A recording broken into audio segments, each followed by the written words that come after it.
we did. Shortly after the season was over, Coach and I got together and talked about really what was important to him moving forward to continue to be our head coach, and how I could take care of him and show that his efforts and what he was building here were appreciated. And that's why we're here today. We're able to sign Coach to a new agreement. I think all of you have the details of that agreement, but it's my goal as the director of athletics that Eric Musselman is our basketball coach for as long as he wants to be. We compensated him towards the top of the Southeastern Conference, which is our goal, and also in the top 10 in the country. So with that, Mike, I think you're going to turn it over to Coach, and then I'll take some questions. Yes, Coach Muss, if you could give us a brief opening statement.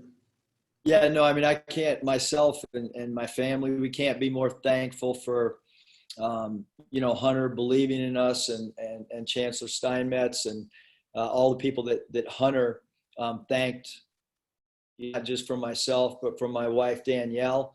And then with the timing, just to kind of piggyback on what Hunter just said, it's exactly how it went down. I mean, we were so focused on winning games, and then even when our season was over, Hunter and I talked, and I said, can we wait a little bit? There's still the portal that we're trying to work through. So we're just really appreciative of the opportunity, and we understand coaching here at Arkansas is so special, and we're building something that we think is really special, and we can't wait to continue moving forward and building off last year's success. And there's a lot of hard work that we have to do to continue this thing, but we look forward to it. And really, I think anytime, something like this happens, it's really a credit to the culture that starts at the top, starting with Hunter and our athletic department, and then funneling down to our coaching staff and our support staff and our building that work tirelessly. And then ultimately, it really comes down to the players and their dedication to what's happened over the last 2 years. It's really a credit to what our guys have done as well. So with that, Mike, it's back at you. Thanks, Coach. Again, if you have a question, raise your hand. With a lot of people on here, I don't have everyone on my screen at once. So but I'll let Bob ask the first question of Hunter. And again, all first rounds of questions will be just for Hunter. Thanks. Hey, Hunter, how you doing? Good, Bob. How are you? I don't think I can ever remember so many big jobs opening up after a season, like Indiana, North Carolina, Arizona, go on and on. Texas, how concerned were you? And it seemed like Eric, I guess as a compliment, he showed up on everybody's short list for those openings. How concerned were you about some of these other very attractive jobs coming after Eric? Well, I mean, obviously it is a tribute to our program and success of as Eric talked about, our student athletes and Eric and his staff. But him and I have a great relationship. We talk on a regular basis. And I trusted him when he told me this is the place he wanted to be. When I think we've got to give our men's basketball program a little bit more credit than to think that all of those schools you mentioned are better basketball jobs than we have here at the University of Arkansas, with the fan base that we have, the recruiting base that we have. And so I wasn't necessarily worried about many of those jobs, to be honest with you, Bob, because I think what we have here is really, really special. And I think Coach Musselman realizes that as well. Hey, one more quick one. I saw the clause about the University of San Diego, which I know is Eric's alma mater, and it's a fine school, I'm sure, in a wonderful city. Was that Eric's idea? And I guess how worried are you about the University of San Diego stealing Eric away? If as Coach Musselman continues to age, if he wants to go and finish his career at the University of San Diego, who am I to keep him from that opportunity, Bob? Okay, thanks. Nate Allen. Yeah, Hunter, was this almost done with kind of a comfortable urgency where, I mean, you all wanted to get it done fast, but there was, on the other hand, kind of no rush because of the trust you all had in each other and the whole process of what Eric was going through with the portal and other things? Yeah, I think that's a great way to describe it, Nate, with a comfortable sense of urgency. And the sense of urgency really surrounds the portal because there's so many young men in the portal and so many that have an interest in the University of Arkansas. And as rumors start to swirl out there in the national media markets about Eric being a candidate here and a candidate there, other schools can use that against us in the recruiting process. And so it's really important for us to get that locked up before the players that we were pursuing in the portal made other decisions because someone used the fact that I had not signed Eric to an extension against us. Did you ever have any doubt at all during the process, or were you pretty comfortable the whole way? I was very comfortable the whole way. Never did I think that Eric Musselman did not want to be the head basketball coach at the University of Arkansas. Thanks. Andrew Hutchison. Hunter, I know you said that y'all put it on the back burner during the season, but was there ever a point for you during the season, like, okay, I know I'm going to need to rework this deal, and that it kind of just keep evolving as they continued to win?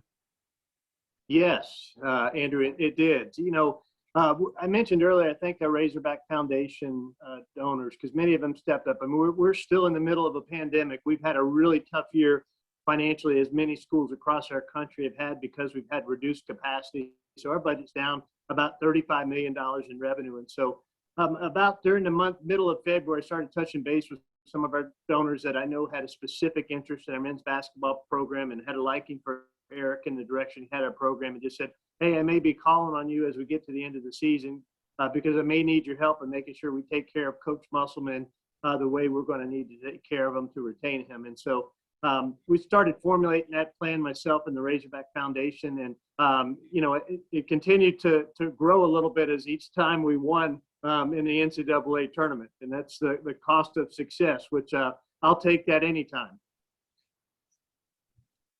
Again, if you have a question, please raise your hand. Next, we'll go to Hayden. Hey, Hunter, thanks so much for doing this so quickly for us. I'm just sort of curious, these coaching searches and agreements, and so much is hush-hush, but you guys have been putting out these videos via the social media team. I mean, I know this process is so interesting to us, especially in the media, but the fact that you guys put these videos out sort of on a daily basis and we saw this coming, I mean, why do you guys take that kind of unique approach to this sort of situation? Well, I think it's a lot of it goes back to the recruiting. And Coach Musselman has an incredible social media following, and I think he is hip with many of the young men we're recruiting and trying to attract to our program. And you know, that first video we set out was very impromptu. Eric's agent and I kind of came to a formal verbal agreement about 9:45, 10 o'clock on Monday night. Shortly thereafter, I got a text and a ring at my doorbell, and it was Eric and Danielle wanting to celebrate and have a champagne toast with Jennifer and I to celebrate his new agreement, which is pretty cool. And so we took a picture that night to kind of memorialize that. But since the agreement wasn't in writing, we couldn't really put anything else out there other than that little tease. And then, of course, we had a little tease on the bus yesterday, and then got the agreement officially executed early part of this afternoon. So that's kind of how that process and how that all came to be. But that's more of Coach Musselman as a recruiting tool for him. As you've seen, he is active, as is his entire team, on social media. I'm still mad at Hunter that he got to post that tweet too. He got a lot of likes on that thing. Any other questions for Hunter? Scotty? Yeah, Hunter, just looking ahead to next season, just what are your impressions of the guys that Eric and his staff have been able to grab out of the portal, with even proven players from big leagues or even some high-level guys at the mid-major level? Sure. I mean, I just talked to Coach about them, and I've watched their videos, and all impressive young men, at least in their highlight videos, but there's a reason they call them highlight videos, and I'm sure Coach Musselman will fine-tune his game and blend our new players in with our returning players, and was over in the training room yesterday, and it's pretty exciting to see those guys, and they're in there already working hard. You know, Devo and KK and Jalen, looking forward to next season and getting better both in the weight room and on the court. And we're in April, and our season's just been completed for about 2 weeks, and those guys are already dialed in and focused on getting better for next year. And that's the culture that Eric has set within our program. Thanks, Scotty. Looks like we don't have any other questions for Hunter, but I'll ask him to hang out just a little while in case someone. Hey, Mike, I think Nikki had a question. Okay, Nikki? Yeah, hey Hunter, the buyout goes from 7.5 million down to 2 after this one season, I believe, if I have that right. Could you just explain like what the logic is in having such a big one and then just shortly after one season it dropping down so low? Sure. I think that shows the level of trust between Coach Musselman and myself, and my belief that this is the place that he wants to be. And there's not anything that needs to be written in a contract with any dollar amount on it that will keep him here. Plus, I hope I incentivized him. If you also notice, there's a $1.5 million bonus in there for him if he's our coach in 5 years. And I think that's a pretty heavy incentive for him to stay. But I think it goes back to the trust that him and I have with each other of why that buyout is what it is. I think Bob has a follow-up, but again, I can't see everyone on my screen. So if you have a question, please use the raise your hand function. Bob? Yeah, thanks, Mike. I did have one. Hunter, seriously, was that Eric's idea about the University of San Diego, or his agents, or how did that thing even end up in the contract? That I don't know if it was Eric's idea or not, but that came from Eric's representative. Yes. Okay, and then, I mean, obviously everybody likes money and wants to be well paid and all that, but Nolan Richardson used to say, I'm paraphrasing here, that it wasn't just about the money, it was about what it said about you, like where you rank. Like if you felt like you were one of the best coaches, you wanted to be paid like top 5 money. And this moves Eric from like 49th to top 10. How big a consideration was that? Like, hey, I feel like I've got a top 10 coach. He should be compensated as such.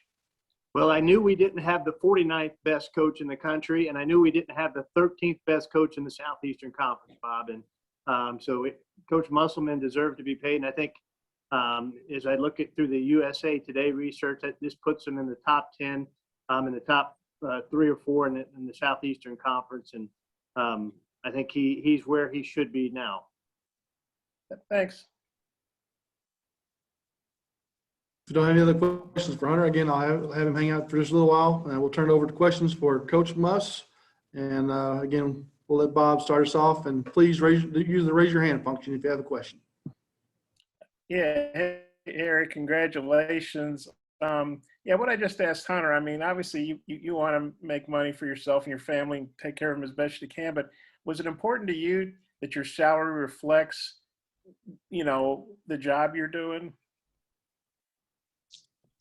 I mean, I would say not really, Bob. I mean, it might be to my wife, but I mean, throughout the whole process, I mean, Hunter and I we continue to communicate and talk, and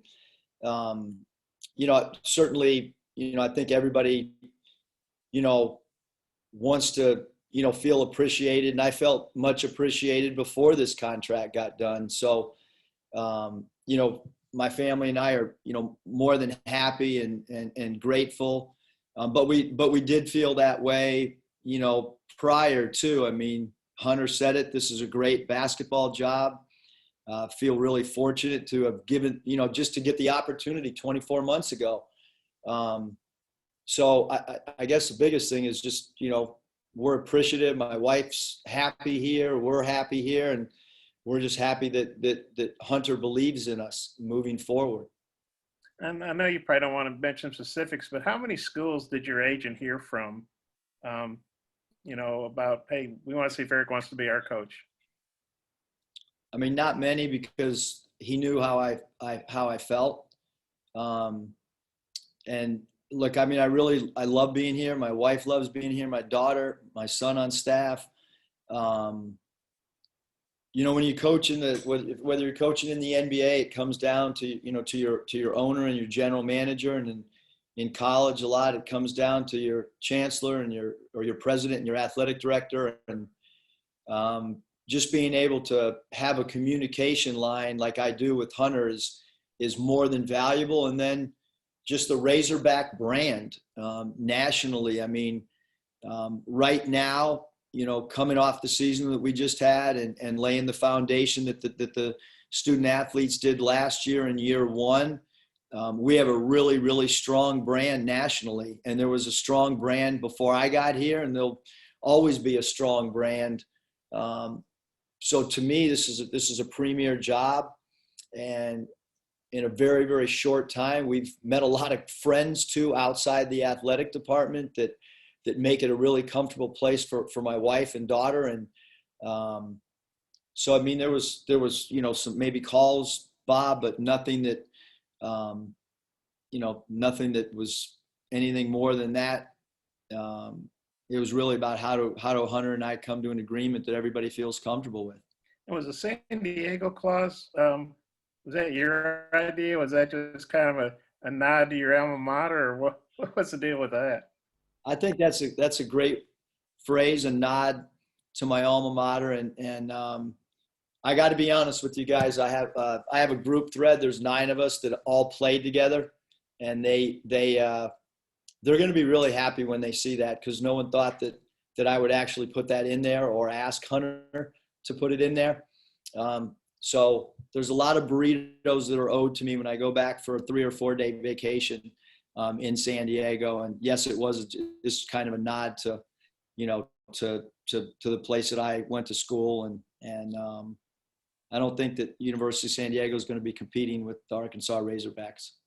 Thanks. You ought to at least schedule them. Thanks, Eric. Dudley. Obviously, you got some recruits out of the portal. Just talk about what you were looking for to fill back in on the roster, and are you still looking to add any more?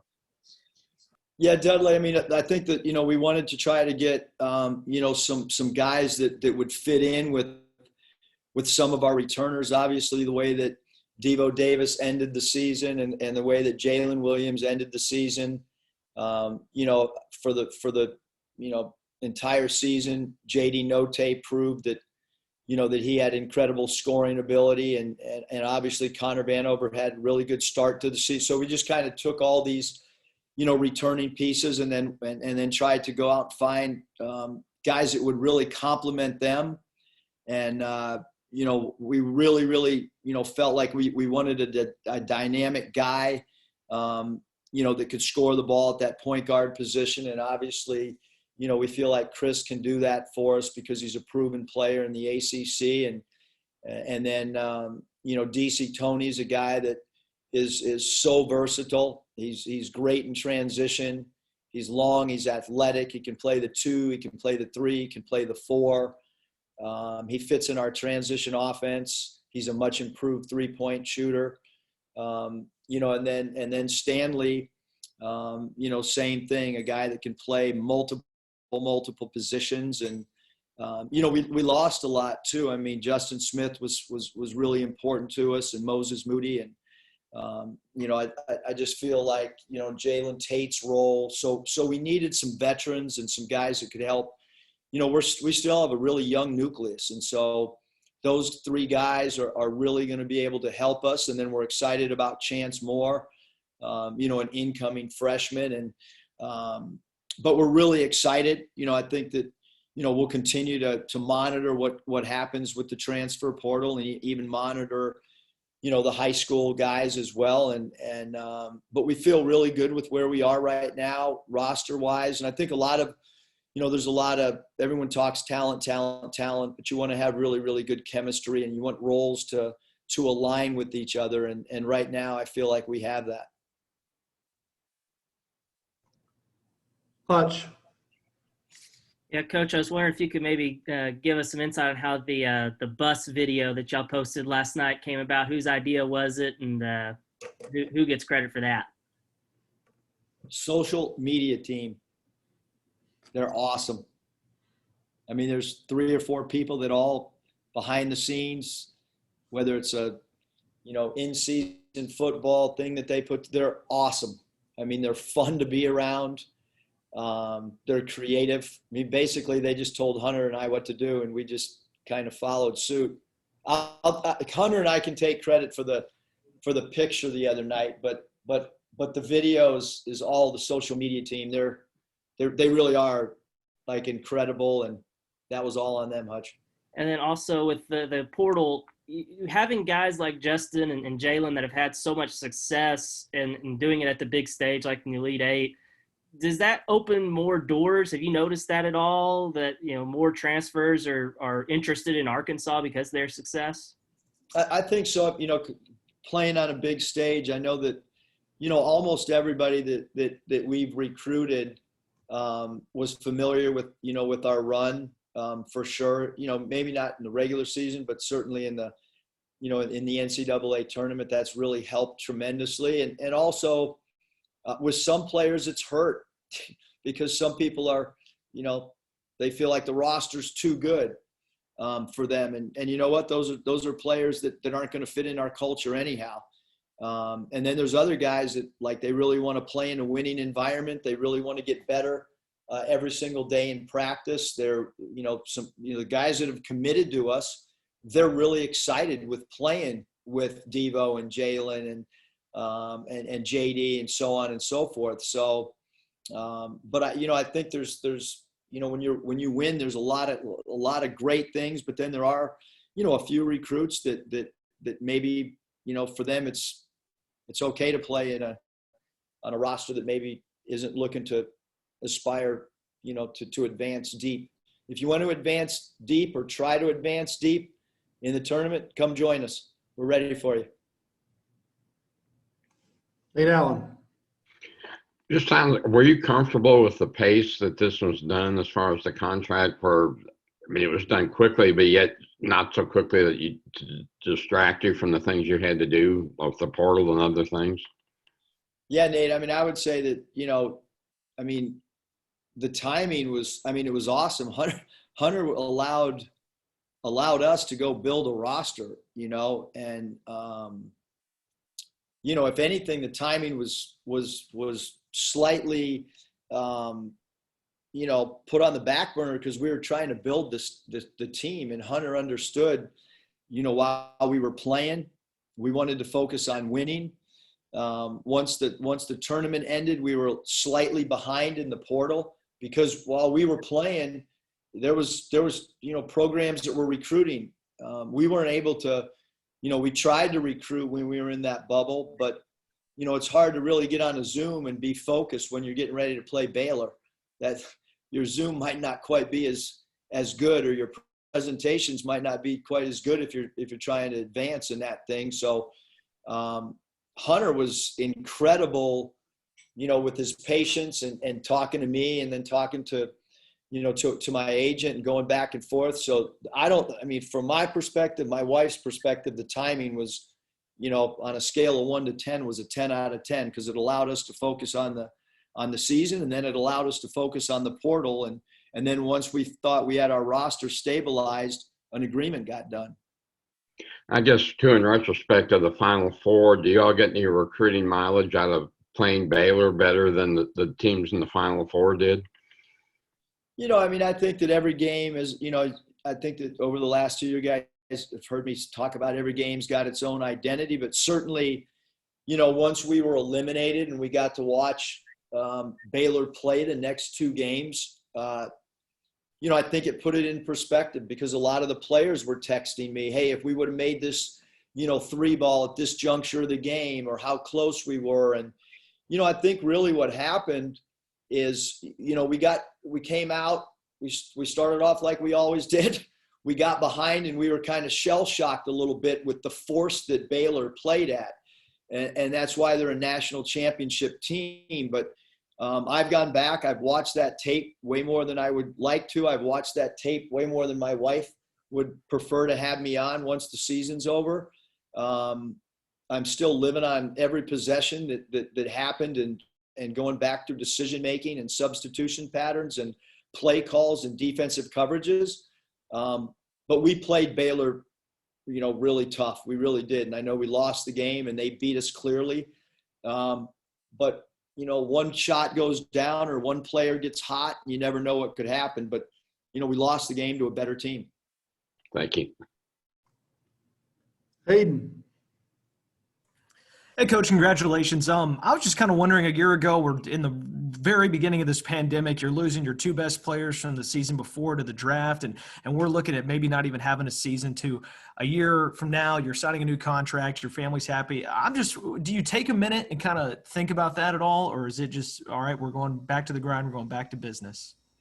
Yeah, no, I think, it's, for us, it was just, even during when we first got together, it was just, how do we continue to get better every day? We didn't flinch during the pandemic. The testing and everything that went on, our guys had, great belief in one another. And just like there is in every season, there's ups and downs, and there's turning points, and there's, defining moments. And, we've gone through a lot of those, but, it happens so quick, but that's kind of how a college basketball season goes. And we kept getting better. And that's why we put ourselves in the position to be playing in an Elite Eight is, this ball club, when other teams got tired, we kept getting better, and we kept coming in the gym, and guys kept getting reps. And I think it's just a credit to, the type of character and chemistry that we had.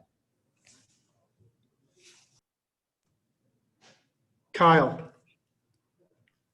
Hey, Coach, I think it's interesting when you look at your career arc, you can almost break it into two, where you grinded for a decade plus in the G League before, being rewarded as a head coach in the NBA. And then you had to really reinvent yourself in college, and you really took a step back. And I wonder, with those years in mind and having to really reinvent yourself, how personally rewarding is this? I think just getting the opportunity that Hunter gave me, even, looking back, on the day that I was hired. I mean, Danielle, laughs all the time about, maybe places that I couldn't get an interview because, there was, for an NBA guy or somebody that coached in the minor leagues, you can't recruit. And do you really understand the college game? And, are you really going to embrace being on a college campus? We laugh about it all the time because, I can't wait to go to, a sporting event on campus. I'd like to talk to all the coaches of other sports here on campus and learn from them. I don't know if there's anybody in the country that's happier and has more fun on a college campus than I do. Whether it's, post game with the student section or, or going to a fraternity house or sorority house for, some event that they've invited us to.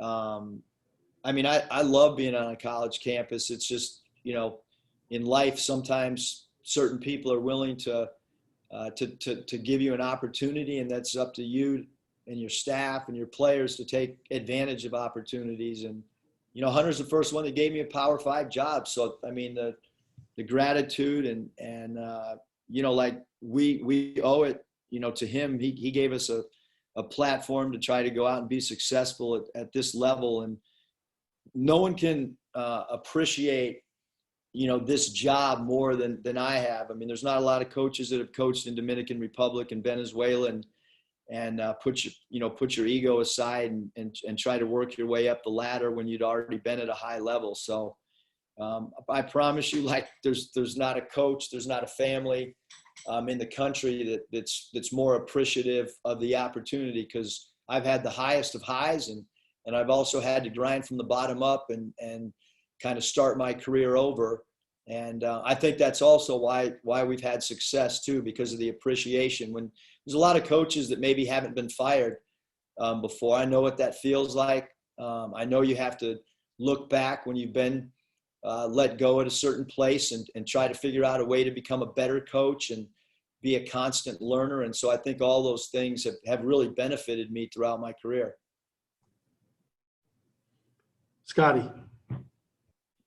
Hey, Coach, I know Stanley Amude came to Bud, earlier in your first year. I don't remember a ton about him from that game other than he was South Dakota's top guy. But, what's kind of the scout on him? What made him a target for you guys? And where do you think he can, benefit you guys the most? Well, I think Stanley, he can do so much. He can post up against equal size or smaller players. He's got a great turnaround jump shot. He can make face-up threes. He can rebound the basketball, especially as a defensive rebounder. He's a good runner of the floor. He's in that perfect size range for us where we can play him at the off guard if we had to, and we wanted him to be big and be a post-up team for a few possessions at the off guard spot. We can play him at a natural small forward or power forward, which we really don't call our guys power forwards or small forwards. They're basically wings. And that's where him and DC Tony come in. They're both wings that can complement each other, and we can kind of, depending on the defensive matchup, we can kind of play those guys in certain spots. But I think just the versatility, really, Scotty, of both those guys becomes really, really important for us as we look at, how the style we want to play, the pace that we want to play at, and then what we're going to do defensively as well. Ty. Eric, you spoke to Hunter Yurachek of being a great communicator. I know Dave Van Horn said the same thing. You think about kind of really Arkansas athletics is prospering right now. I know you've been taken care of as far as a raise goes. Do you think your boss deserves a raise considering where Arkansas athletics is in its current state right now? There's zero doubt. Yeah, I mean, I can tell you that working for Hunter, I can't imagine, working for anybody better because of the communication skills. The other thing too is we all lose games, and when you get supported by somebody after a loss, or you still feel great belief after a loss. I mean, I think it's we're all excited after a win, but and then the other thing is I feel Hunter's competitiveness, and some guys take winning and losing at different levels. I mean, he actually is no different than a coach. He hates to lose. You can feel it when you're around him, which is awesome because that means he wants to try to help us win as much as possible too. He's an aggressive winner, I would call it, just with his mentality, which but what this athletic department, I mean, just look around at the coaches and the student athletes on campus, and the thing is he's always wanting to improve the department. And when he has his head coaches meetings, I mean, we're more informed than any other head coaching group, I believe, in the country because of the communication skills. And, when you're working for what you think is the best athletic director, in the country, it makes it a really, really special place. And you spoke about Baylor a little bit earlier. You've watched film since then, what sub could have done differently, blah, blah, blah. And you look at the Big 12 SEC Challenge coming up, and I know Coach Ruda handles the schedule, and I know that's more of a Commissioner Bowlesby, Commissioner Sankey, television networks. But with them playing at home this past year, you guys playing on the road, would you like to potentially see Scott Drew come to Fayetteville this next year? I'd like to know his roster before I answer that, his final roster. But I mean, anytime anytime you play, in that particular challenge, whether it's us or, Alabama or Auburn or, Georgia, we all want the SEC to win as many games as we can, because certainly that helps once you get to March and the selection Sunday. So, I think that, whoever we play is going to be a big time challenge. And we have so many new guys coming back. I'm not really sure what the extra motivation. I'm sure the fan base, and some of the coaches and support staff and stuff, will have a taste in their mouth about that loss. But I just think there's too many, with the roster changeover and stuff. I'm not sure there'd be a whole lot of carryover. But whoever we play is going to be a challenge for sure. I mean, we saw that, last year when we had to play on the road at Oklahoma State. Hey, Mike, I've got to run to another commitment. So thank you guys all. keep firing away with those questions to Coach Musselman. And Ty, thanks for that question. I'm gonna get you Chancellor Steinmetz's phone number, by the way. Y'all have a great afternoon. Thank you. Thanks, Hunter. Appreciate it. We'll go to Bob. Don't see their hands raised, but if you have any other questions, please use the raise hand function. Bob, go ahead. Yeah, Eric, I know there were some rumors out there. Jeff Goodman just tweeted about Corey Williams going to Texas Tech. Could you confirm that? And what would be your comment on that? Yeah, I don't know what, not really sure what I can comment other than to say that, yes, Corey has spoken to, another program and we anticipate him, taking another job. Corey's incredible, sometimes, new opportunities and, arise and you look at that as a new challenge. So, we would anticipate him taking another job and we're going to miss him because he was a big time part of our family for sure. Well, I'm sure you'll have a lot of people calling you wanting to replace Corey. How do you approach? I mean, you obviously been busy recruiting players. Now you've got to fill in a coaching vacancy. Just how do you approach that? Yeah, I think first of all, you always look internally. Earl Boykins is on staff. He's a guy that certainly would be a great college coach. Coach Ruda, is on staff and even some of the guys that are in the background, Hayes Myers has been with us for a long time and Pat Eckerman and Michael Musselman, all those guys aspire to be coaches. So I think, I'd first just, take a deep breath, look internally. And then, I have a list of really just a few people, that you kind of always have in the back of your mind if there's ever any change. And certainly when you win, opportunities come up for staff members and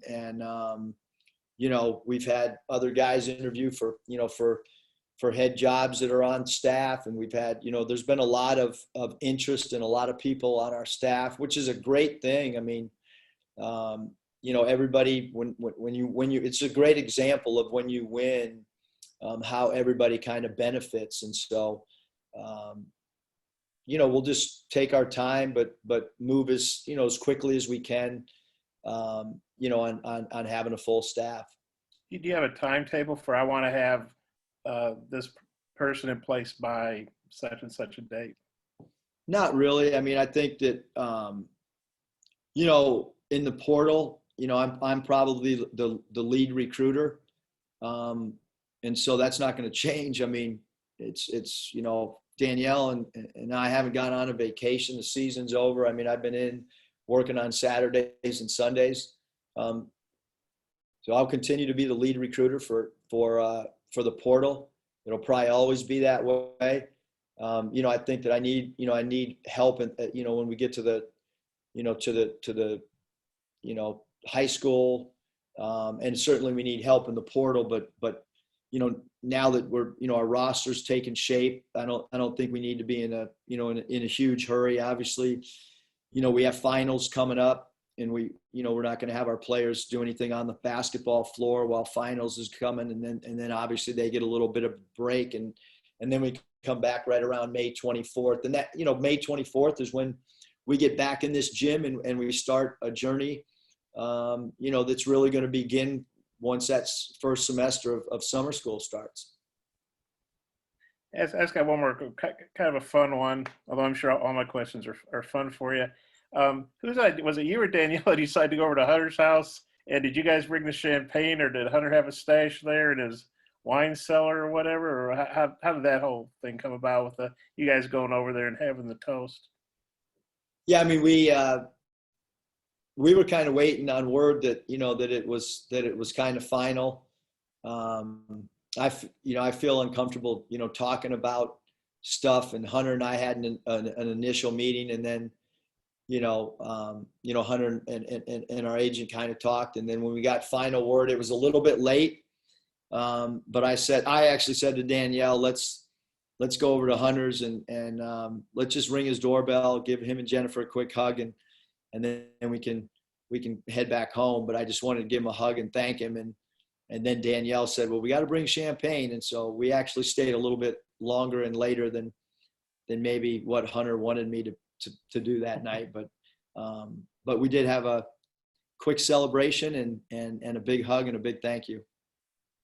Thanks, Eric. I'm not seeing any other questions in the queue, so we appreciate Coach Muss and Hunter for his time, and we will see you guys later. Thanks.